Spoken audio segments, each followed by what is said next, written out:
Мауқтырғыш саяхатке әркім бара ала. Зия музей тыюлығы Татарстан бойынша туристик сәфәр турларын башлап жіберді.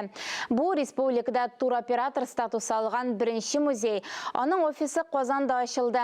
Қойсы юнәлішлерге экскурсия билетларын сатып алырға боласың. Бұл хақта келесі репортажда.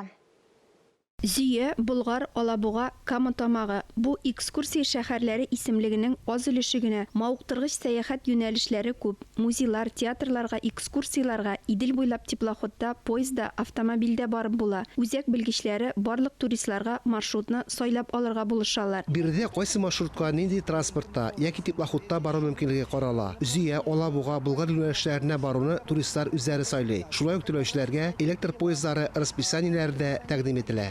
Республикада туристик сәфәрләрне оештыру фикере һәр вакыт бар иде. Пандемия вакытында ул туктатылды.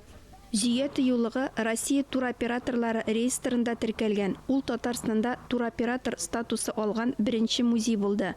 Яңа экскурсия үзәге Казанның үзәгендә цирк бинасында урнашкан. У нас цели, прежде всего, это культурно-просветительские цели. Безнең максат мәдәни агарту эшен активлаштыру. Финанс проблемасы ул кадәр күскен тормый. Шуңа күрә без мәдәни туризм белән бәйле программаларны тәкъдим итәргә тырышабыз. Зия музей тыюлыгына кадәр электр поездында барып җитәргә мөмкин. Якын арада анда паровозларда йөри башлар дип фаразлана. 4 сентябрьдә Зиядә Зия Ухасы фестивале дә уза. Ләлә Зайнуллина, Ралина Абрамова, Дамир Мөхәммәтханов, Татарстан яңалыклары.